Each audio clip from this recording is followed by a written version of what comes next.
आप सभी विद्यार्थियों को नए साल का बहुत बहुत शुभकामनाएं और बधाई।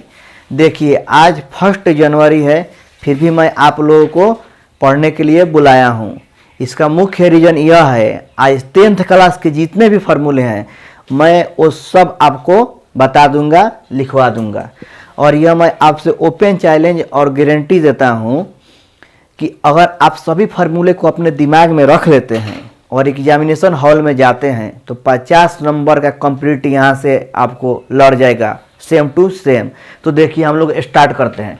चैप्टर नंबर 1 क्या है? तो रियल नंबर है, रियल नंबर, और इसको हिंदी में हम लोग वास्तविक संख्या बोलते हैं। तो पहला फार्मूला यहाँ से एराइज होता है यूक्लिड विभाजन परिमेय का। इसी को दूसरे भाषा में हम लोग बोलते हैं यूक्लिड विभाजन एल्गोरिथम। तो यूक्लिड विभाजन परिमेय का और यूक्लिड विभाजन एल्गोरिथम का सूत्र क्या होता है? तो होता है A बराबर BQ प्लस R। अब देखिए फार्मूला नंबर 2 की ओर हम लोग बढ़ते हैं। यहाँ पे लिखा हुआ है दो संख्याओं का गुणनफल। दो संख्याओं का गुणनफल यानी दो संख्या लेना है आपको। तो मैं पहला संख्या A ले लिया हूँ और दूसरा संख्या B ले लिया हूँ। दो संख्याओं का गुणनफल इज इक्वल टू होता है LCM गुने SCF। देखिए यहाँ से हर साल 2 नंबर का क्वेश्चन पूछा जाता है। यहाँ पे आपको कोई भी 3 संख्या दिया रहेगा, चौथा निकालने के लिए बोलेगा। यहाँ पे देखिए A B LCM SCF 4 हो गया। तो यहाँ पे A दिया रहेगा, LCM दिया रहेगा, SCF दिया रहेगा, आपसे B पूछेगा। या ऐसे भी हो सकता है A B दिया रहे और LCM दिया रहे, आपसे SCF पूछा जाए। यहाँ पे कोई भी 3 दिया रहेगा और चौथा आपसे पूछेगा।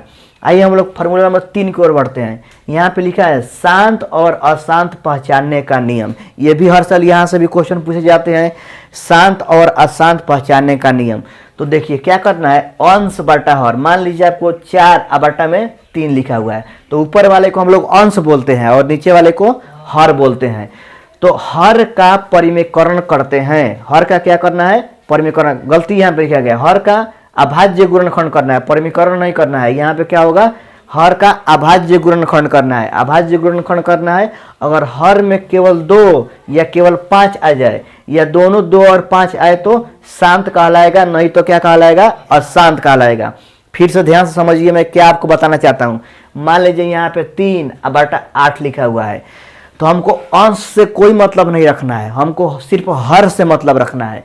तो हर में 8 लिखा हुआ है, तो 8 का अभाज्य गुणनखंड करेंगे तो 2 से 4 बार में जाएगा और 2 से 2 बार में जाएगा। तो हर में क्या आ रहा है? 2 2 2 आ रहा है। इसका मतलब यह क्या होगा?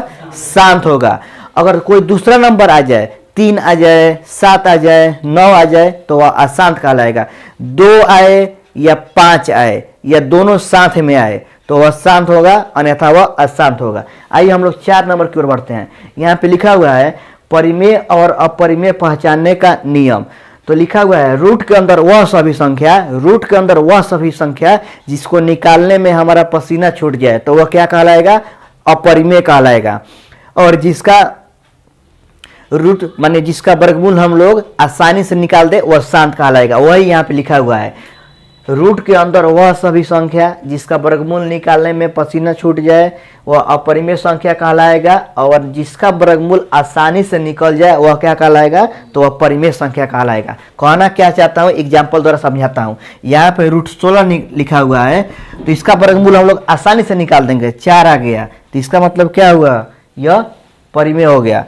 और रूट यहाँ पे 19 लिख दूंगा और बोलूँ कि रूट 19 का वर्गमूल निकालिए, तो आपका पसीना छूटने लगेगा, तो ये क्या हो जाएगा? अपरिमेय हो जाएगा। ये क्या हो जाएगा? अपरिमेय। तो याद रखिएगा कि रूट में वह सभी नंबर जिसका वर्गमूल हम लोग आसानी से निकाल सकते हैं वह परिमेय कहलाता है, और रूट में वह सभी नंबर जिसको निकालने में हमारा पसीना छूट जाए वो अपरिमेय संख्या कहलाता है। चैप्टर नंबर 1 में आपको सिर्फ यही 4 फार्मूला है। इतना फार्मूला आप याद रखिएगा, आपसे सारा क्वेश्चन बन जाएगा। आइए हम लोग चैप्टर नंबर 2 की ओर बढ़ते हैं। चैप्टर नंबर 2 का नाम है पोलिनोमियल। इसको हिंदी में बहुपद बोलते हैं।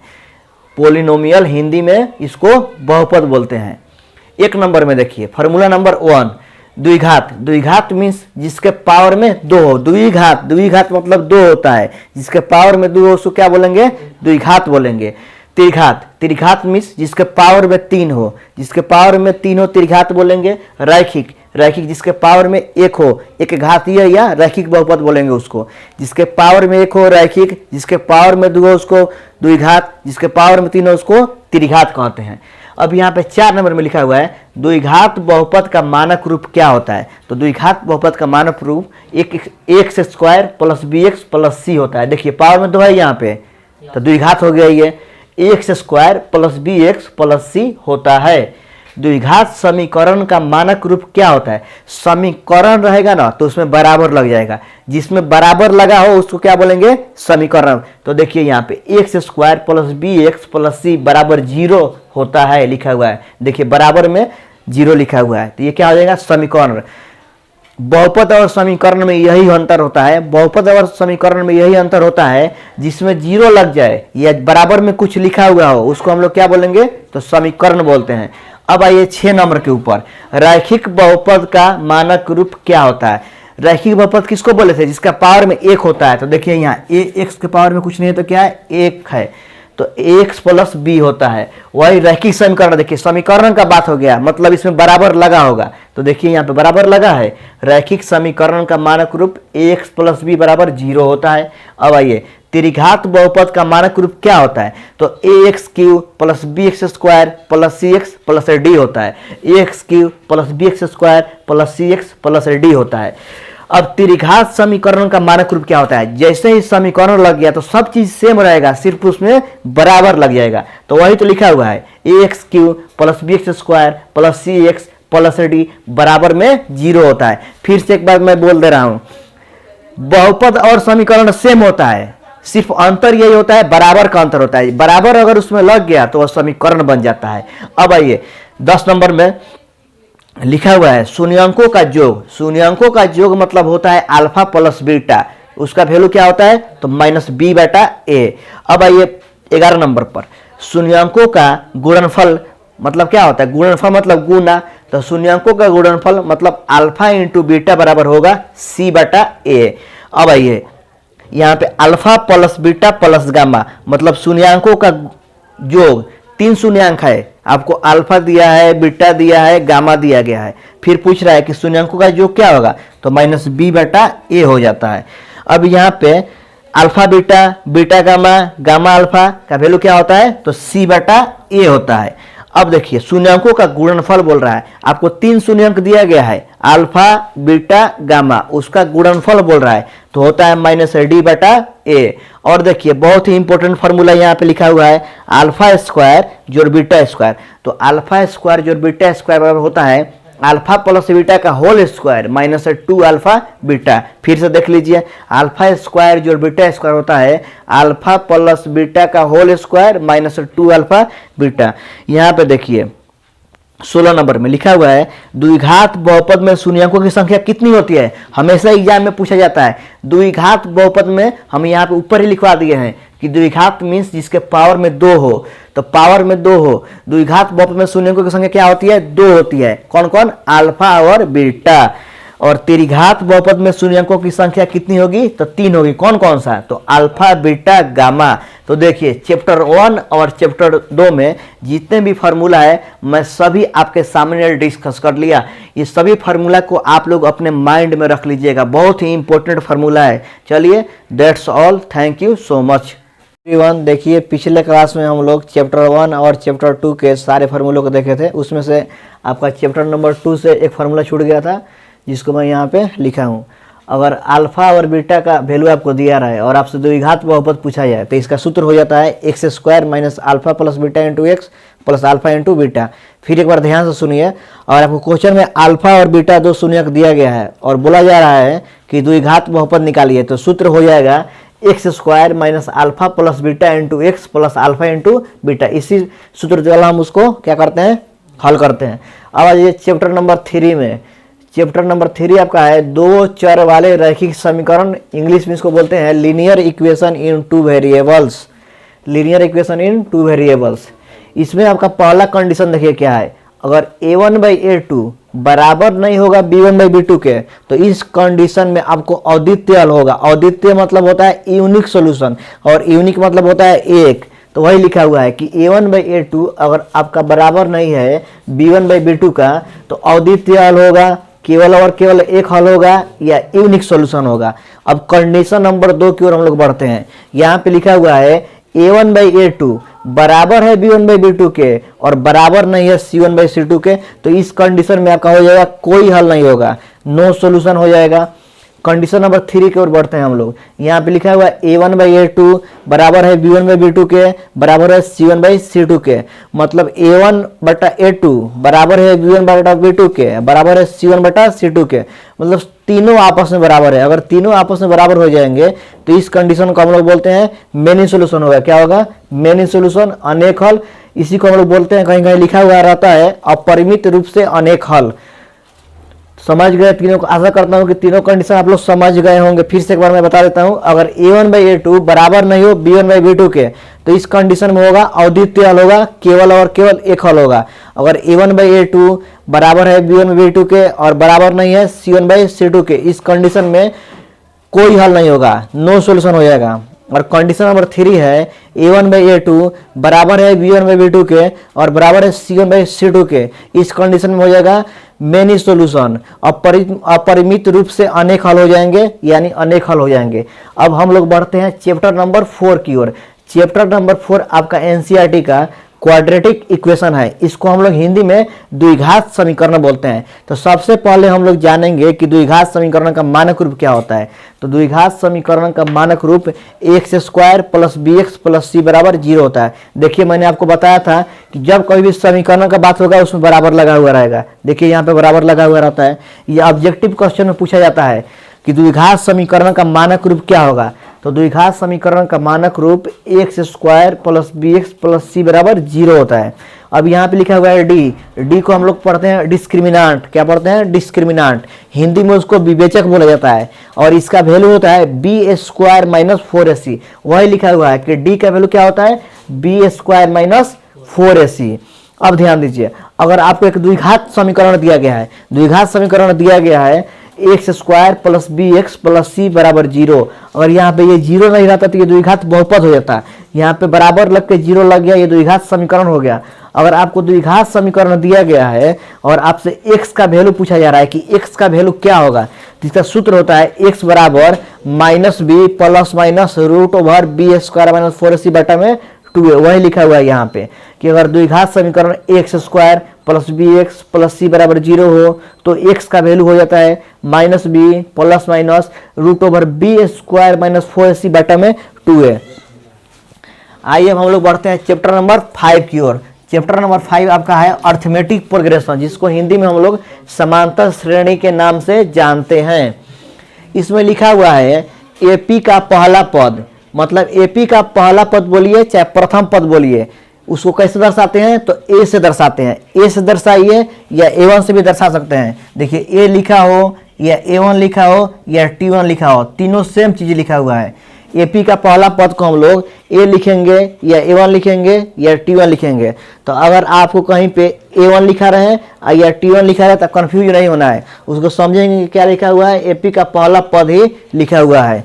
अब देखिए दूसरे नंबर पे आते हैं, एपी का सार्वंतर यानी पदांतर, यानी इसको कॉमन डिफरेंस बोलते हैं। क्या बोलते हैं? CD माने कॉमन डिफरेंस। तो एपी का सार्वंतर क्या होता है? डी होता है। डी से हमको इसको दर्शाते हैं। एपी का सार्वंतर डी बराबर क्या होता है? दूसरा पद माइनस पहला पद। जैसे कि यहाँ पे आपको 2 लिखा है, 4 लिखा है, 6 लिखा है, 8 लिखा है, हमको डी निकालना है तो अगला पद माइनस पिछला पद होगा। वही लिखा हुआ है कि दूसरा पद माइनस पहला पद। तो दूसरा पद क्या है? 4 है और पहला पद क्या है? 2 है। तो 4 में से 2 गया तो 2 हो जाएगा। वही लिखा हुआ है कि एपी का सार्वंतर डी निकालने के लिए आगे वाला माइनस पीछे वाला करेंगे। वही लिखा हुआ है, दूसरा पद तो a2 और पहला पद तो a1। अब आते हैं यहाँ पे tn पर। देखिए बहुत इंपॉर्टेंट फार्मूला है। tn बराबर होता है a plus n minus 1 into D. फिर से सुन लीजिए एक बार, tn बराबर होता है a plus n minus 1 into D. यहाँ पे देखिए a क्या है, मैंने आपको ऊपर ही बताया कि a को हम लोग प्रथम पद बोलते हैं, इसको a1 भी लिख सकते हैं, इसको t1 भी लिख सकते हैं। अब d बराबर क्या होता है? सार्वंतर बोलते हैं या पदांतर बोलते हैं या कॉमन डिफरेंस बोलते हैं। और n बराबर, जो n आपको यहाँ पर दिख रहा है, पदों की संख्या, मतलब नंबर ऑफ टर्म्स, कितने संख्या है यहाँ पे। जैसे 2 4 6 8 लिखा हुआ है, 4 संख्या है तो n का वैल्यू यहाँ पे क्या हो जाएगा? 4 हो जाएगा। और tn को क्या बोलते हैं हम लोग, अंतिम पद बोलते हैं। an लिखिए या tn लिखिए, दोनों सेम बात है। an लिखिए या tn लिखिए, क्या है, दोनों आपका सेम बात है।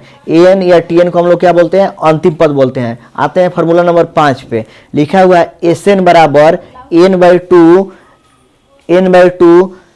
Into 2a plus n-1 into D. अब देखिए Sn का दो फार्मूला होता है, तो इससे ये फार्मूला कैसे आया, मैं इसको यहाँ पे डिराइव किया हूँ, आपको समझा रहा हूँ। n/2 का n/2 हो गया, यहाँ पे 2a लिखा हुआ है, तो 4 जब लिखा हुआ है, 4 को हम 2 प्लस 2 लिख सकते हैं, तो वही तो काम किए हैं। यहाँ पे 2a लिखा हुआ है, तो a प्लस a लिख दिए हैं, a प्लस a, और बाकी जेम करते हैं यहाँ पे उतार दिए हैं। और ऊपर में हम लोग फार्मूला पढ़े हैं यहाँ पे कि tn बराबर होता है a plus n-1 into D. तो देखिए, तो यहाँ पे a plus n-1 into d आ रहा है, तो इसके जगह पर हम लोग tn लिख सकते हैं, तो इसीलिए इसके जगह पर tn लिख दिए हैं। अब देखिए, तो Sn बराबर हो गया n/2 a प्लस tn। अभी मैंने आपको बताया है यहाँ पे a लिखिए या a1 लिखिए या t1 लिखिए, तो हम लोग इस a को t1 लिख सकते हैं, पहला पद भी है। तो Sn बराबर n/2 और t1 प्लस tn। तो इसका यूज हम लोग कब करेंगे, जब आपको पहला पद दिया रहे और अंतिम पद दिया रहे। पहला पद t1 होता है और अंतिम पद क्या होता है, tn होता है। तो वही लिखा हुआ है कि जब पहला पद और अंतिम पद मालूम रहेगा तभी इस फार्मूला का यूज करना है, नहीं तो इस फार्मूला का यूज करना है। Sn का दो फार्मूला होता है, मैंने दोनों आपको बता दिया। इसका यूज कब करेंगे, जब हमको पहला पद और अंतिम वाला पद क्या हो, मालूम हो, तब इसका यूज करना है, नहीं तो इसी फार्मूला का यूज करना है। आइए हम लोग चलते हैं चैप्टर नंबर 6 की ओर। यहाँ पे लिखा हुआ है ट्रिंगल, लिखा हुआ है। ट्रिंगल मतलब होता है त्रिभुज होता है। तो देखिए यहाँ पे दो वृत्त हमेशा समरूप होते हैं, ये भरने के लिए आता है। ऑब्जेक्टिव क्वेश्चन यहाँ से हमेशा पूछे जाते हैं। देखिए समझिए, एग्जाम्पल द्वारा मैं आपको समझा रहा हूँ। दो वृत्त हमेशा क्या होते हैं, समरूप होते हैं। मान लीजिए कि एक वृत्त बना दिया, यहाँ पे एक वृत्त हुआ, एक और वृत्त हुआ, एक और वृत्त हुआ, इससे बड़ा हुआ। देखिए कहने का मतलब है, मान लीजिए इसका रेडियस मतलब इसका त्रिज्या 1 cm है, इसका त्रिज्या 2 cm है, इसका त्रिज्या 3 cm है। तो देखिए देखने में एक जैसा दिख रहा है ना, देखने में क्या है, एक जैसा है, तो इसको समरूप बोलेंगे, लेकिन समान नहीं बोलेंगे। पूछा जाता है कि दो वृत्त हमेशा क्या होता है, समरूप होता है, सर्वांगसम होता है या समान होता है। तो हमेशा क्या होगा, समरूप होगा। सम मतलब क्या होता है, रूप मतलब जो देखने में एक जैसा हो। तो देखने में देखो, देखने में तीनों क्या है, वृत्त है, देखने में तीनों एक जैसा दिख रहा है, लेकिन इसका त्रिज्या अलग अलग है। इसका 1 है, इसका 2 है, इसका 3 है, तो समान नहीं होगा। इसको समान नहीं बोलेंगे, क्या बोलेंगे, समरूप बोलेंगे। ये समरूप है। तो दो वृत्त हमेशा क्या होते हैं, समरूप होते हैं। भरने के लिए आता है ये। दो वर्ग हमेशा समरूप होते हैं। वर्ग ले लीजिए, वर्ग लीजिएगा, तो मान लीजिए एक छोटा सा वर्ग हो गया, ये एक बड़ा वर्ग हो गया, इससे भी बड़ा वर्ग हो गया, तो ये क्या हुआ, तीनों आपस में क्या है, समरूप है, लेकिन समान नहीं होगा। समान नहीं होगा। समान कब होगा, जब इसके बराबर ये रहेगा, इसके बराबर ये रहेगा, तीनों जब शेप सेम होगा तब क्या होगा। अब देखिए वही लिखा है, दो समबाहु त्रिभुज हमेशा समरूप होते हैं। समबाहु त्रिभुज भी क्या होगा, हमेशा दो समरूप होगा, लेकिन समान कभी नहीं होगा।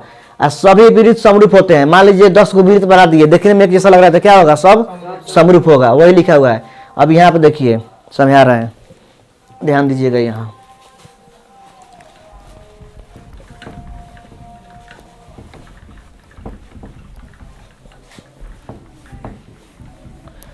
यहाँ देखिए क्या लिखा हुआ है, त्रिज्या मतलब r बराबर 1, 2, 3 cm के वृत्त होते हैं। तो मान लीजिए एक वृत्त बना दिए, इसका r माने त्रिज्या 1 cm है। एक और वृत्त बना दिए, इसका r बराबर 2 cm है। एक और वृत्त बना दिए, इसका r बराबर 3 cm है। तो ये क्या होगा, समरूप होगा। यहाँ पे क्या है, लेकिन समान नहीं होगा। समान कब होगा, जब तीनों r का वैल्यू 1 हो जाए, चाहे 2 हो जाए, चाहे 3 हो जाए, तब उसको क्या बोलेंगे, समरूप। तब समान उसको बोलेंगे, ये समरूप है। अब देखिए उसी तरह 5 cm और 1 cm भुजा वाले दो वर्ग क्या होंगे। मान लीजिए दो वर्ग बनाना है, इसका एक का भुजा है 5, 5, 5, 5।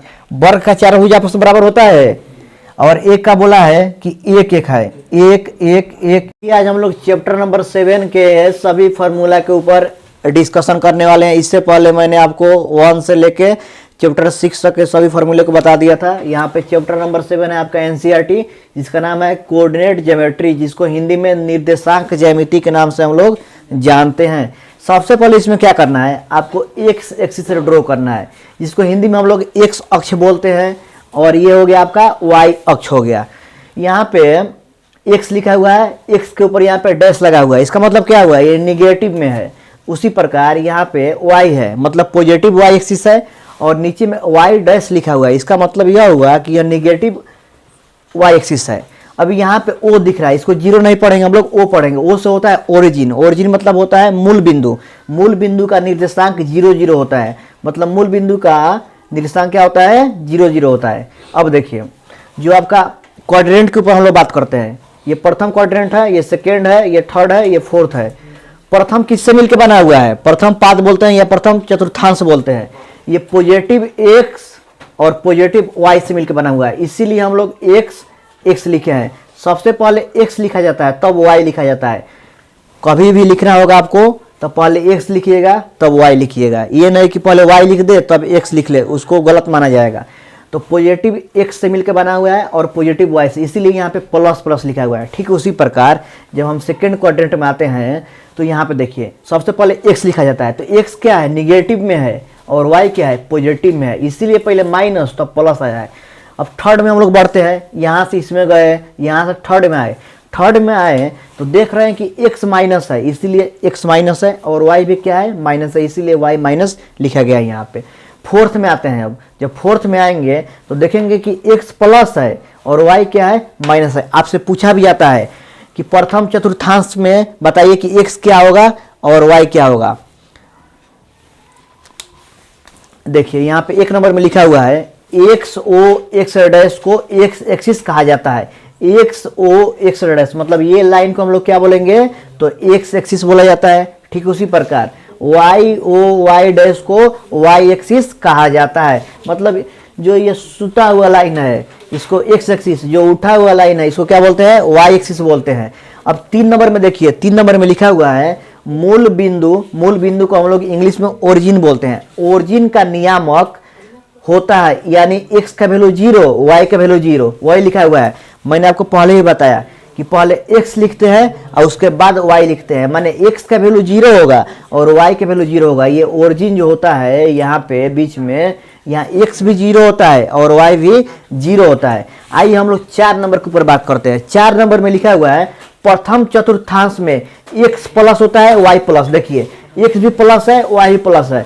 उसी तरह द्वितीय चतुर्थांश में x निगेटिव है और y प्लस है, x निगेटिव है और y प्लस है। पहले x लिखते हैं तब y लिखते हैं, तो थर्ड में क्या होगा, x निगेटिव y भी निगेटिव। देखिए वही लिखा हुआ है तृतीय चतुर्थांश में x निगेटिव y निगेटिव होता है। फोर्थ में क्या होगा, चतुर्थ में पहले x प्लस होगा और y माइनस होगा, वही लिखा हुआ है x प्लस है और y माइनस है। आशा करता हूं कि आप लोग ये समझ गए होंगे। आइए हम लोग अब 7 नंबर की ओर बढ़ते हैं। यहाँ पे लिखा हुआ है, डायरेक्ट आपके एग्जाम में ये पूछा जाता है कि मूल बिंदु 0 0 से बिंदु x y की दूरी क्या होगी। तो दूरी सूत्र होता है, पहला में से पहला घटाते हैं और दूसरा में से दूसरा घटा के स्क्वायर करते हैं, उसमें रूट लगा देते हैं। तो x में से 0 घटेगा तो x ही बच जाएगा, तो x का स्क्वायर हो गया। और y में से 0 घटेगा तो y बचेगा और y के स्क्वायर है बीच में प्लस, तो root over x square plus y square होता है। हमेशा एग्जाम में ये पूछा जाता है कि मूल बिंदु 0 0 से पी एक्स वाई की दूरी क्या होगी, तो root over x square plus y square होता है। अब 9 नंबर की ओर हम लोग बढ़ते हैं। 9 नंबर पे लिखा हुआ है दूरी सूत्र। दूरी सूत्र क्या होता है, मान लीजिए आपको 2 बिंदु दिया गया है, 2 पॉइंट दिया गया है, एक यहाँ पे एक यहाँ पे। यहाँ पे लिखा हुआ है x1 y1 और यहाँ पे लिखा हुआ है x2 y2। तो पहला में से पहला घटा लीजिए या दूसरा में से दूसरा घटा लीजिए, वही लिखा हुआ है कि x1 माइनस x2 के whole square plus y1 minus y2 के होल स्क्वायर। हम लोग ऐसा भी लिख सकते हैं कि x2 में माइनस x1 का होल स्क्वायर है, y2 माइनस y1 का होल स्क्वायर, क्योंकि स्क्वायर में है निगेटिव भी पॉजिटिव बन जाएगा। यहाँ पे 10 नंबर के ऊपर आइए, यहाँ पे आपको a और b 2 बिंदु दिया गया है, a b 2 बिंदु दिया गया है, आपको बीच वाला पूछ रहा है। तो वही लिखा हुआ है कि जब a और b आपको दिया रहे तो क्या दिया है, यहाँ पे x1 y1 दिया है और यहाँ पे x2 y2 दिया है, और ये आपको p निकालना है। तो क्या करेंगे, दोनों को जोड़ के 2 से भाग कर देंगे, तो x1 प्लस x2 बटा में 2 और y1 प्लस y2 बटा में 2, आपका p निकल गया। फिर से समझ लीजिए एक बार, a और b आपको 2 बिंदु दिया रहा है और इसके बीच वाला पूछे, मतलब a से p जितना दूरी पर है बी से भी पी उतना ही दूरी पर है, दोनों दूरी सेम होना चाहिए तब इस फार्मूला का यूज करेंगे, वरना नहीं करेंगे। मान लीजिए यहाँ से ए से पी का दूरी 4 है तो पी से बी का भी दूरी 4 होना चाहिए, तब इस फार्मूला का हम लोग यूज करेंगे। पहला को जोड़ के दूसरे भाग और दूसरा को जोड़ के दूसरे भाग। आइए 9 नंबर पे आते हैं। 9 नंबर बहुत ही इंपॉर्टेंट फार्मूला है, यहाँ से भी आपको प्रत्येक साल एक क्वेश्चन देखने को मिलता है। यहाँ पे ए बी सी, हाँ यहाँ पे 11 नंबर है, सॉरी 11 नंबर यहाँ पे ए बी सी, यहाँ पे आपको एक त्रिभुज दिया गया है। ए का नियामक है, मतलब एक्स का कोऑर्डिनेट है x1 y1, बी का है x2 y2 और सी का है x3 y3। यहाँ पे त्रिभुज का क्षेत्रफल पूछा जा रहा है, क्या होगा? तो 1/2 x1, देखिए x1 से स्टार्ट हुआ है तो एक के बाद क्या आता है? 2 3 आता है, तो y में 2 और 3 हो गया। x1 के बाद क्या आएगा? x2 आएगा। 2 के बाद क्या होता है? 3 1 हो जाएगा, x3 हो गया। इसके बाद क्या होगा? y1 minus y2। बहुत ही इजी है, इसको याद करना। 1 के बाद 2 3 आया, 2 के बाद 3 1 आया और 3 के बाद 1 2 आया, तो इसको आप लोग याद कर लेंगे। अब देखिए 12 नंबर ना होगा ये, 12 नंबर। जब संरेखी हो तब त्रिभुज का क्षेत्रफल 0 हो जाता है। जब संरेखी लिखा हो, कोलिनियर, संरेखी को इंग्लिश में हम लोग कोलिनियर बोलते हैं। जब कोलिनियर आएगा तो त्रिभुज का क्षेत्रफल क्या हो जाएगा? 0 हो जाएगा। देखिए तो वही मैं किया हूँ, यहाँ पे त्रिभुज का क्षेत्रफल आपको यहाँ पे लिखा हुआ है, तो ज्यों का त्यों मैं यहाँ पे उतार दिया हूँ और बराबर में 0 लगा दिया। क्यों बराबर में 0 लगाया? क्योंकि संरेखी है, संरेखी है तो क्षेत्रफल का वैल्यू क्या हो जाता है? 0 हो जाता है। इसलिए मैं क्षेत्रफल ज्यों का त्यों यहाँ पे उतार दिया, अब बराबर में 0। तो आप ही बताइए, जब 2 ये क्या है? भाग में है, तो भाग में तो गुना में जाएगा, वही गुना में आ गया। देखिए 2 को जब हटाएंगे तो जाके 0 से गुना हो जाएगा, और 0 में दूसरे चाहे 0 में किसी भी संख्या से गुना हो तो क्या आएगा? हमेशा 0 आता है। तो अगर संरेखी रहे तो क्षेत्रफल क्या हो जाता है? सिर्फ 1/2 यहाँ से हट जाएगा, क्योंकि जाके इधर गुना हो जा रहा है तो इसलिए 0 हो जा रहा है। आइए हम लोग अब बढ़ते हैं चैप्टर नंबर 8 की ओर। यहाँ पे लिखा हुआ है ट्रिगोनोमेट्री, इसको हिंदी में हम लोग त्रिकोणमिति के नाम से जानते हैं। देखिए बहुत ही इंपॉर्टेंट चैप्टर है, यहाँ से आपको 40 नंबर का, कम से कम 40 नंबर का क्वेश्चन इस चैप्टर से पूछ लिया जाता है। एक सिंगल चैप्टर, मात्र एक चैप्टर से आपको ऑब्जेक्टिव और सब्जेक्टिव मिला दें तो 40 नंबर का क्वेश्चन यहाँ से पूछा जाता है, इसलिए आप इसको ध्यान से पढ़िएगा। देखिए एक त्रिभुज यहाँ पे मैं बना दिया, यहाँ सी के सामने क्या मैं थीटा लगा दिया हूँ, तो थीटा का सामने वाला, याद रखिएगा, थीटा का सामने वाला भुजा हमेशा क्या होता है? भुजा मतलब क्या होता है? साइड, हमेशा परपेंडिकुलर होता है, जिसको हिंदी में लंब बोलते हैं। और 90 के सामने वाला हमेशा क्या होता है? कर्ण होता है, और जो बच जाता है उसको हम लोग आधार के नाम से जानते हैं। तो थीटा के सामने वाला ए बी भुजा क्या हो गया? परपेंडिकुलर यानी लंब हो गया। और 90 के सामने वाला भुजा क्या हो गया? एसी हो गया, यानी हाइपोटेन्यूस हो गया, कर्ण हो गया। और जो बच गया वो बेस है, वो आधार हो गया। तो फॉर्मूला क्या होता है? इन दोनों का जोड़ इसके बराबर होता है, तो कर्ण स्क्वायर बराबर आधार स्क्वायर जोड़ लंब स्क्वायर, उसी को लिखे हुए एच स्क्वायर बराबर पी स्क्वायर जोड़ बी स्क्वायर।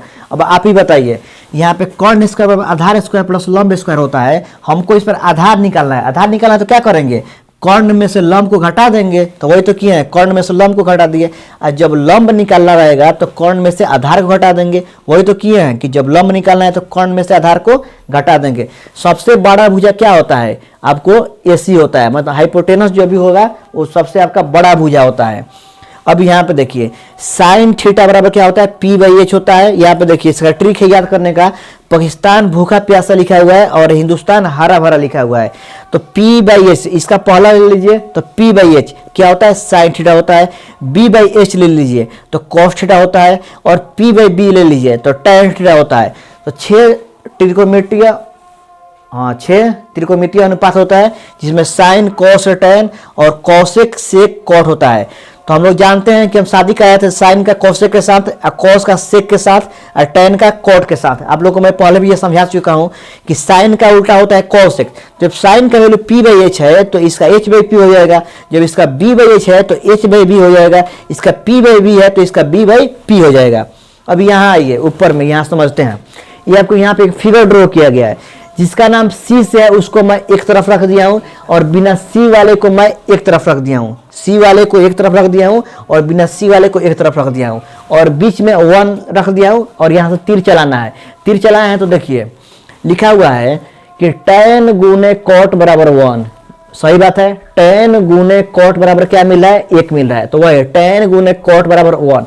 अब आपको यहाँ से मान लीजिए tan का वैल्यू निकालना है, tan का, तो 1 ये क्या है cot बाटा में आ जाएगा, और जब cot का निकालना है तो ये tan क्या आएगा 1 के बाटा में आ जाएगा। फिर उसी तरह साइन से तीर चला है, जाके लगा है कौशिक को, तो साइन गुने कौशिक बराबर 1 होता है, साइन गुने कौशिक बराबर 1 होता है। जब साइन का निकालना है तो 1 बाटा में कौशिक आ जाएगा, और जब कौशिक का निकालना है तो 1 बाटा में साइन आ जाएगा। ठीक उसी प्रकार कॉस से चला है, जाके लगा है सेक को, तो कॉस गुने सेक बराबर 1 होता है, कॉस गुने सेक बराबर 1 होता है, तो कॉस बराबर 1 बाटा में सेक चला जाएगा, और जब सेक निकालना है तो 1 बाटा में कॉस हो जाएगा।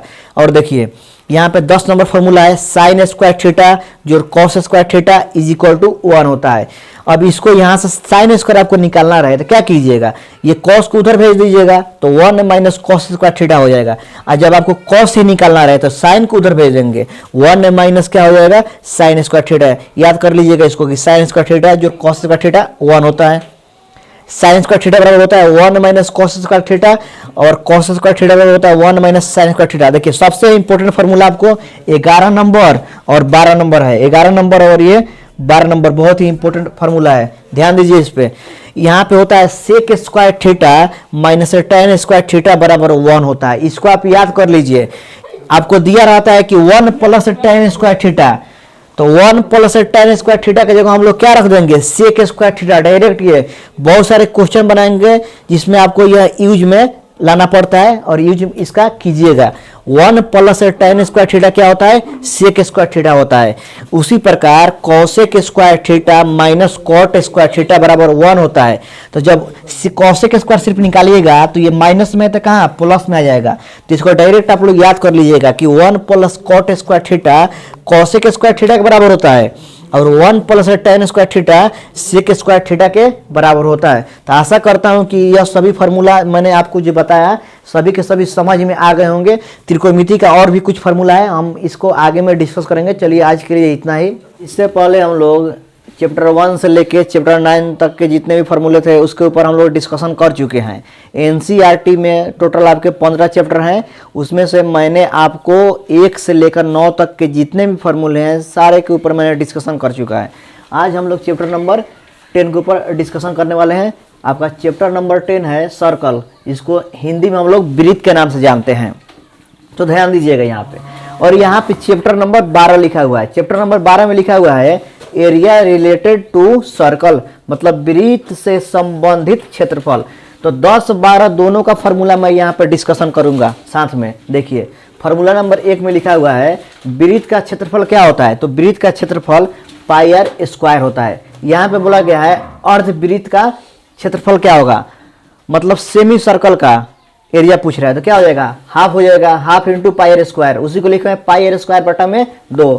आप खुद से भी सोच सकते हैं जब वृत्त का क्षेत्रफल पाई आर स्क्वायर होता है तो यहाँ पे अर्ध बोल रहा है, अर्ध का मतलब होता है आधा, तो आधा कीजिएगा तो पाई आर स्क्वायर बटा में 2 हो जाएगा। अब देखिए क्या बोल रहा है वृत्त के चतुर्थांश का क्षेत्रफल, माने उसका चौथा भाग का पूछ रहा है, तो 4 से उसमें भाग कर देंगे तो पाई आर स्क्वायर और बट्टा में क्या हो जाएगा 4 हो जाएगा। यहाँ पे वृत्त का व्यास यानी डायमीटर उसका पूछ रहा है, कितना होगा 2r होता है। वृत्त का डायमीटर यानी व्यास क्या होता है 2r होता है। 5 नंबर में देखिए वृत्त के चाप की लंबाई या त्रिज्या खंड की लंबाई क्या होती है, तो थीटा बटा 360 गुने 2 पाई आर हो जाएगा। ठीक उसी प्रकार नेक्स्ट में आपका दिया हुआ है वृत्त के त्रिज्या खंड का क्षेत्रफल है, क्या बोल रहे हो, वृत्त के त्रिज्या खंड का क्षेत्रफल क्या होता है, तो 3 थीटा बटा 360 गुने पाई आर स्क्वायर हो जाएगा। और यहाँ पे 7 नंबर में वृत्त का परिधि क्या होगा, परिधि बोलिए या परिमाप बोलिए, तो 2 पाई आर या पाई डी होता है। और जो आपका चैप्टर नंबर 11 है इसमें कंस्ट्रक्शन दिया हुआ है, मैंने बनावट दिया हुआ है, इसमें कोई भी फार्मूला नहीं है इसलिए मैं इसको यहाँ पे छोड़ दिया हूँ। और चैप्टर नंबर 12 में जो भी फार्मूला था मैं यहाँ पे ऊपर डिस्कशन कर दिया। 10 और 12 का जो भी फार्मूला था 1 से लेकर 7 तक मैं उसको आपको बता दिया। और यहाँ पे देखिए यहाँ पे एक हम वृत्त बनाए हैं माने हैं, और ए और बी यहाँ पे है, और ये जो है ये इसका त्रिज्या खंड यानी सेक्टर बोलते हैं। यहाँ पे भी एक वृत्त ड्रॉ किए हैं और इसका सेंटर ओ है और ए बी लिखा हुआ है। तो देखिए जो ये बड़ा वाला भाग है इसको बोलते हैं द्विघ चाप, मतलब बड़ा चाप हो गया, ये मेजर आर्क बोलेंगे इसको, और जो छोटा वाला है इसको माइनर आर्क बोलेंगे। अब यहाँ पे देखिए चैप्टर नंबर 13 है, सरफेस एरिया एंड वॉल्यूम, पृष्ठीय क्षेत्रफल और आयतन। इसको ध्यान से देखना है और याद करना है। देखिए यहाँ पे 1 नंबर में लिखा हुआ है त्रिभुज का क्षेत्रफल क्या होता है। तो त्रिभुज का क्षेत्रफल 1/2 गुने आधार गुने ऊंचाई होता है। फॉर्मूला नंबर 2 में लिखा हुआ है समबाहु त्रिभुज का क्षेत्रफल क्या होता है। तो √3/4 इंटू भुजा स्क्वायर होता है। 3 नंबर में वर्ग का क्षेत्रफल क्या होता है, भुजा स्क्वायर होता है। वर्ग का विकर्ण क्या होता है, तो √2 गुने भुजा होगा। 5 नंबर में लिखा हुआ है आयत का क्षेत्रफल क्या होता है। तो आयत का क्षेत्रफल लंबाई इंटू चौड़ाई होता है। और 6 नंबर में है घन, घन यानी क्यूब, घन का आयतन। वॉल्यूम पूछ रहा है किसका, क्यूब का, तो हो जाएगा भुजा क्यूब। भुजा क्यूब मतलब ए मानेंगे साइड को तो ए क्यूब हो जाएगा इसका, ए गुने ए मतलब ए क्यूब। घन का कुल पृष्ठीय क्षेत्रफल 6 गुने भुजा स्क्वायर। टोटल सरफेस एरिया किसका पूछ रहा है, क्यूब का टोटल सरफेस एरिया कितना होता है, 6 गुने भुजा स्क्वायर। यहाँ पे घन का वक्र पृष्ठीय क्षेत्रफल बोल रहा है यहाँ पे, तो 4 गुने भुजा स्क्वायर हो जाएगा। घन का विकर्ण पूछ रहा है, तो √3 इंटू ए, या ये भी लिख सकते हैं √3 इंटू भुजा। यहाँ पे घनाभ का क्यूबॉइड का बात हो रहा है, तो घनाभ का आयतन क्यूबॉइड का वॉल्यूम कितना होगा, L गुने B गुने H में लंबाई गुने चौड़ाई गुने ऊंचाई होगा। अब घनाभ का कुल पृष्ठीय क्षेत्रफल पूछ रहा है, total surface area of cuboid 2 into LB plus BH plus HL हो जाएगा। अब यहाँ पे घनाभ का वक्र पृष्ठीय क्षेत्रफल पूछा जा रहा है, तो क्या हो जाएगा 2 इंटू LB प्लस H। अब घनाभ का विकर्ण पूछ रहा है, घनाभ का विकर्ण होता है √L square plus B square plus H square. अब आइए बेलन पर, सिलेंडर के ऊपर हम लोग बात करते हैं। बेलन का आयतन लिखा हुआ है πr स्क्वायर होता है, बेलन का आयतन πr स्क्वायर होता है। बेलन का वक्र पृष्ठीय क्षेत्रफल क्या होता है, तो 2πrh होता है। और बेलन का कुल पृष्ठीय क्षेत्रफल क्या होता है, 2πr into r plus h होता है। अब आइए शंकु, कोण के ऊपर चर्चा करते हैं हम लोग। शंकु का आयतन क्या होता है, 1/3 πr स्क्वायर h होता है। शंकु का वक्र पृष्ठ क्षेत्रफल क्या होगा, शंकु का वक्र पृष्ठ क्षेत्रफल क्या होगा, πr होता है। शंकु का कुल पृष्ठीय क्षेत्रफल क्या होगा, πr into l plus r। शंकु का तिर्यक ऊंचाई मतलब l, शंकु का आपको तिर्यक ऊंचाई निकालना रहेगा, तो किसका यूज करेंगे, तो √h square plus r square का हम लोग यूज करेंगे। यहाँ पे नेक्स्ट में आपको दिया गया है गोला, गोला को स्फीयर बोलते हैं। गोले का आयतन क्या होता है, तो 4/3 πr³ होता है।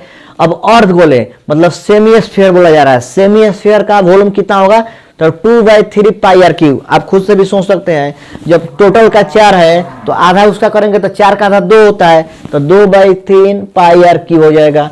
अब गोले का कुल पृष्ठीय क्षेत्रफल क्या होगा, तो 4πr² होता है। अब गोले का वक्र पृष्ठीय क्षेत्रफल क्या होगा, 2πr² होगा। अब यहाँ पे छिन्नक का बात कर रहे हैं, छिन्नक का आयतन क्या होता है, 1/3 πh इंटू बड़ा R स्क्वायर प्लस छोटा r स्क्वायर प्लस बड़ा R इंटू में छोटा r हो जाएगा। और छिन्नक का कुल पृष्ठीय क्षेत्रफल क्या होता है, πl into r plus πr square plus πr square. छिन्नक का वक्र पृष्ठीय क्षेत्रफल क्या हो जाएगा, πl into r plus r। छिन्नक का तिर्यक ऊंचाई l बराबर होता है h स्क्वायर प्लस बड़ा R स्क्वायर माइनस छोटा R स्क्वायर। तो देखिए यहाँ पे चैप्टर नंबर 10 से लेकर चैप्टर नंबर 13 तक जितने भी फॉर्मूले हैं मैंने सबको डिस्कशन कर दिया यहाँ पे, लेकिन आपको इसमें सब फॉर्मूला याद नहीं रखना है।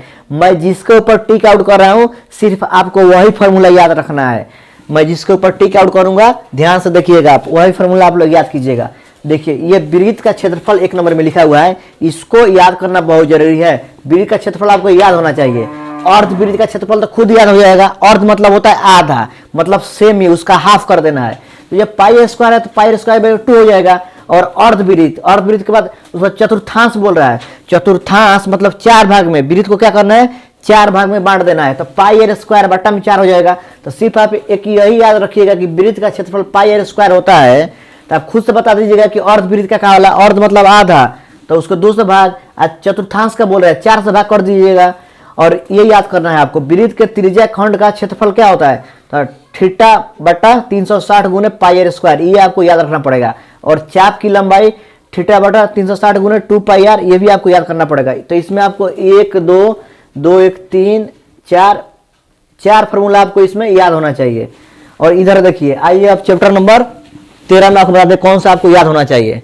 आपको इसमें याद होना चाहिए त्रिभुज का क्षेत्रफल, तो आपको याद ही होगा कि 1/2 गुने बेस गुने हाइट, माने 1/2 गुने आधार गुने ऊंचाई, तो ये तो आपको याद है पहले से ही। वर्ग का विकर्ण ये भी नहीं याद करने की जरूरत नहीं है। वर्ग का क्षेत्रफल याद कर लीजिएगा कि वर्ग का क्षेत्रफल होता है भुजा स्क्वायर।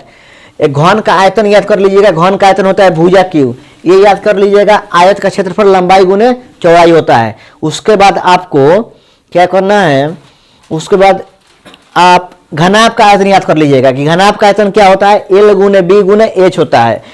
घनाभ का कुल पृष्ठीय क्षेत्रफल भी याद कर लीजिएगा, 2 × LB + BH + HL होता है।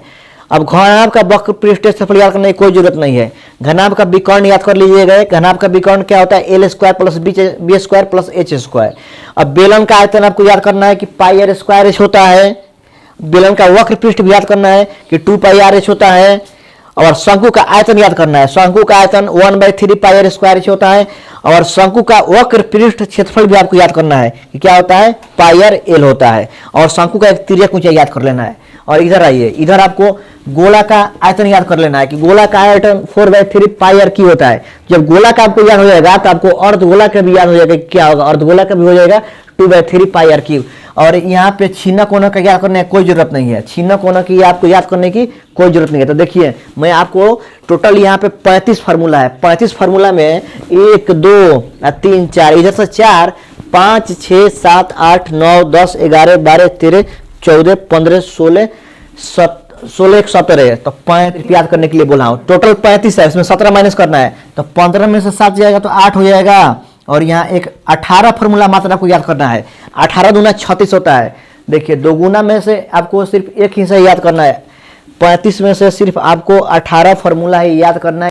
यहाँ पे surface area and volume chapter, मतलब इसको हिंदी में हम लोग पृष्ठीय क्षेत्रफल और आयतन बोलते हैं। इसमें कुछ सूत्र दिए गए हैं जिसको आसान बनाने के लिए मैं यहाँ पे कुछ ट्रिक का यूज किया हूँ, जो मैं आपके सामने पेश कर रहा हूँ, आपके सामने रख रहा हूँ। आप लोग इसे ध्यान से सुनेंगे और अपने दिमाग में बैठाने का कोशिश करेंगे। इससे क्या होगा कि जो आपका सूत्र है वो थोड़ा इजी हो जाएगा। तो 1 नंबर में लिखा हुआ है कि नौकरी के चक्कर में गंवा दिया व्यापार और वृत्त का क्षेत्रफल पाई आर स्क्वायर। और 2 नंबर में लिखा हुआ है ना किसी से दोस्ती ना किसी से प्यार और वृत्त का परिधि 2 पाई आर। 3 नंबर में लिखा हुआ है आंख में है आंसू और दिल में है प्यार और वृत्त का परिधि 2 पाई आर। ठीक उसी प्रकार 4 नंबर में है, ट्रिक नंबर 4 में प्यार में है धोखा और है जुदाई और त्रिभुज का क्षेत्रफल 1/2 गुने आधार गुने ऊंचाई। 5 नंबर में है मिला न खुदा न मिला प्यार और वर्ग का क्षेत्रफल भुजा स्क्वायर। 6 नंबर में है प्यार करना है एक सजा और वर्ग का विकर्ण √2 गुने 1 भुजा। 7 नंबर में है अब तक किसी लड़की से हुआ ना हमारा मैच और बेलन का आयतन पाई आर स्क्वायर H। 7 नंबर में क्या है, अब तक किसी लड़की से हुआ ना हमारा मैच और बेलन का आयतन पाई आर स्क्वायर H। 8 नंबर में है मारे हैं भैया मोहे मारे हैं भौजाई और आयतन का क्षेत्रफल लंबाई गुने चौड़ाई। तो देखिए, मैं आपके सामने कुल 8 ट्रिक पेश किया हूं और आशा करता हूं कि इस ट्रिक द्वारा आप surface area and volume chapter के जितने भी फार्मूले हैं, यानी पृष्ठीय क्षेत्रफल और आयतन चैप्टर के जितने भी फार्मूले हैं, आप उसको याद कर लेंगे और उसको याद करने में ये आपको मददगार साबित करेगा। चलिए, दैट्स ऑल, थैंक यू। देखिए, इससे पहले हम लोगों ने 1 से लेकर 13 तक, यानी कहने का मतलब यह है चैप्टर नंबर 1 से लेकर चैप्टर नंबर 13 तक जितने भी फार्मूले थे उसके ऊपर हम लोग डिस्कशन कर चुके हैं। आज हम लोग चैप्टर नंबर 14 यानी स्टैटिक्स, जिसको हिंदी में सांख्यिकी बोला जाता है, इसके ऊपर हम लोग चर्चा करेंगे। इसमें पहला फार्मूला आपका एराइज होता है वर्ग चिन्ह। वर्ग चिन्ह बराबर क्या होता है, ऊपरी सीमा प्लस निचली सीमा और बटा में 2। और देखिए 2 नंबर में परिसर, रेंज निकालने के लिए मैंने आपको पहले ही सिखाया था। रेंज निकालने के लिए क्या करना पड़ता है, रेंज निकालने के लिए जो मान लीजिए यहाँ पे 5, 6, 10, 12 दिया हुआ है, तो सबसे ज्यादा इसमें क्या है 12 है, तो 12 में से सबसे छोटा घटा लेंगे तो रेंज आपका निकल जाएगा। 12 में से 5 जाएगा तो कितना आएगा 7 आएगा। 3 नंबर देखिए यहाँ पे माध्य, माध्य बराबर क्या होता है कुल प्रेक्षणों का योग बटा में प्रेक्षणों की कुल संख्या। पहले भी मैंने आपको यह बताया था कि मान लीजिए यहाँ पे 5, 6, 10, 12 दिया हुआ है, तो कुल प्रेक्षण का योग 5 + 6 + 10 + 12 हो जाएगा। अब बटा में प्रेक्षणों की कुल संख्या कितना है काउंट कर लीजिए 1, 2, 3, 4, 4 से उसमें भाग कर लीजिएगा। अब 4 नंबर में आइए मोड बहुलक, बहुलक जो बहुत से बहुत बार, अब बहुत से बहुलक माने जो बहुत बार है उसको क्या बोलते हैं बहुलक बोलते हैं। तो वही लिखा हुआ है जिसकी बारंबारता अधिक हो।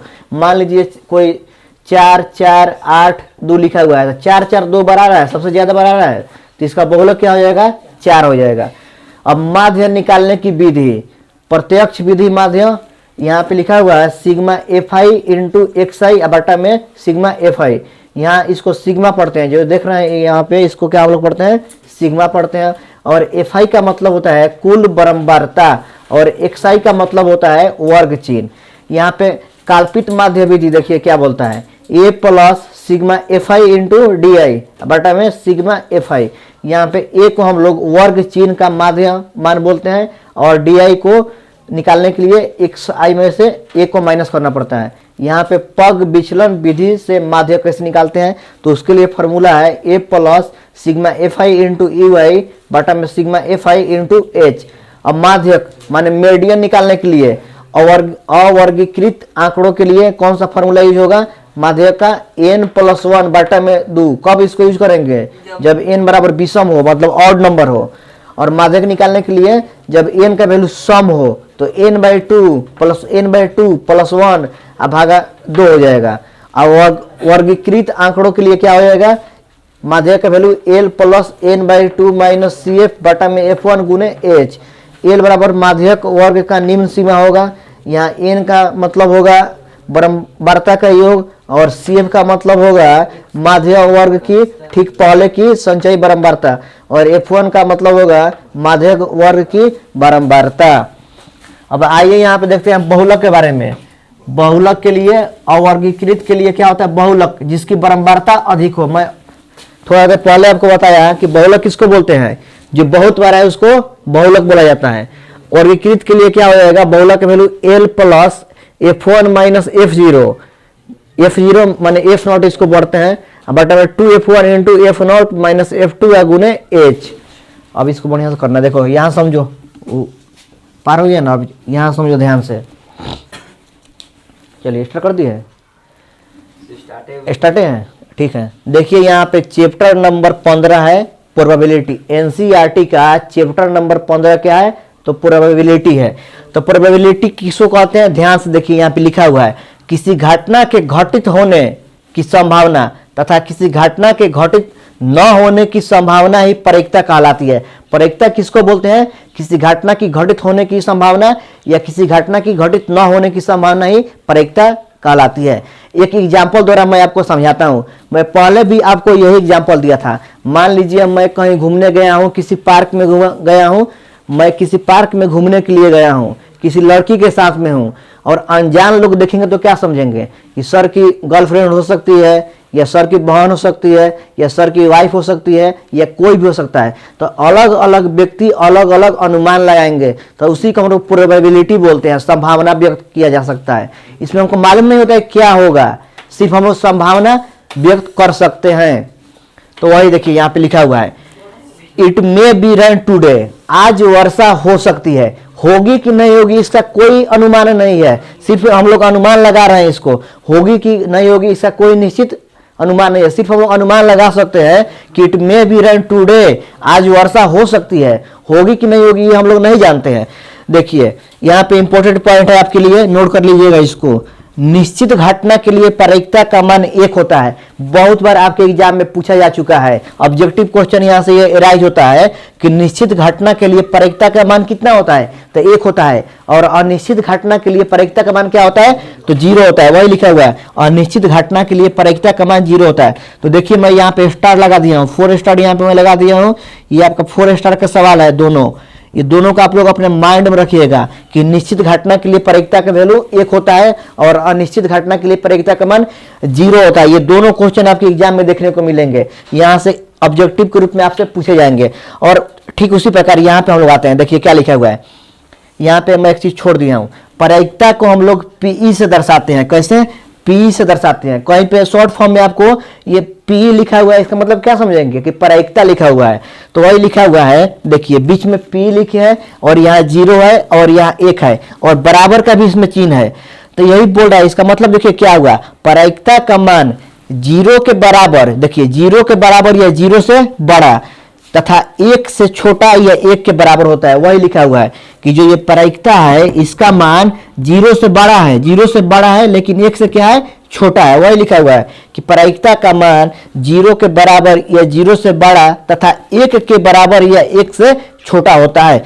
और देखिए यहाँ पे नोट पॉइंट में, प्रायिकता का मान कभी भी ऋणात्मक नहीं होता है। मान लीजिए आप प्रायिकता कोई प्रॉब्लम सॉल्व कर रहे हैं और आपका आंसर आ रहा है -2, -5, -6, ये संभव नहीं है क्योंकि प्रायिकता का मान कभी भी निगेटिव नहीं होता है। प्रायिकता का मान कभी भी निगेटिव में नहीं आएगा, हमेशा आएगा तो 0 से 1 के बीच में ही आएगा। मान लीजिए आपका आंसर 2 आ गया, 4 आ गया, 6 आ गया, ये भी गलत लिखा हुआ है क्योंकि प्रायिकता का मान कभी भी 0 से 1 के बीच में ही रहेगा। 0.1 हो जाए, 0.99 हो जाए, वो चलेगा। प्रायिकता का मान हमेशा 0 से 1 के बीच में होता है। और यहाँ पे देखिए वही लिखा हुआ है, प्रायिकता का मान कभी भी ऋणात्मक यानी निगेटिव नहीं होता है। और यहाँ पे लिखा हुआ है P + P0 बराबर 1 होता है। ये भी फॉर्मूला आपके एग्जाम में आता है। मैं यहाँ पे 3 आपको नोट, देखिए यहाँ पे 1 नंबर ये था आपको कि निश्चित घटना के लिए प्रायिकता का मान 1 होता है, इसको आप लोग याद कर लेंगे। और अनिश्चित घटना के लिए प्रायिकता का मान 0 होता है, ये याद कर लीजिएगा। और इसको भी याद कर लीजिएगा, ये भी आपको एग्जाम में देखने को मिलेगा। 1, 2, 3 और 1, 4। P + P0 मतलब प्रायिकता है और प्लस प्रायिकता नहीं है, दोनों को मिला के वैल्यू क्या होता है, तो 1 होता है। तो मान लीजिए जब आपको यहाँ से P निकालना है, P निकालना है तो ये प्लस में है तो इधर आके माइनस में चला जाएगा। वही किया हूँ, 1 में से P घट गया है। अब आइए यहाँ पे ध्यान दीजिए, ताश में कुल 52 पत्ते होते हैं, जोकर को उसमें ऐड कीजिएगा तो 53 हो जाएगा, लेकिन जोकर को हम लोग लेकर नहीं चलेंगे। तो हम लोग मानेंगे कि ताश के गड्डी में कितने पत्ते हैं, टोटल आपको 52 पत्ता होता है। 52 पत्ता को हम लोग 2 भागों में बांट देते हैं, एक होता है लाल पत्ते और एक होता है काला पत्ते। तो 52 को 2 भाग में बांटिएगा, 52 में जब 2 से भाग कीजिएगा तो 26 को होगा, तो 26 को लाल पत्ते होगा और काला पत्ते को होगा 26 होगा। अब इसको भी हम लोग 2 भाग में बांटते हैं, लाल पत्ते को भी हम लोग 2 भाग में बांटते हैं।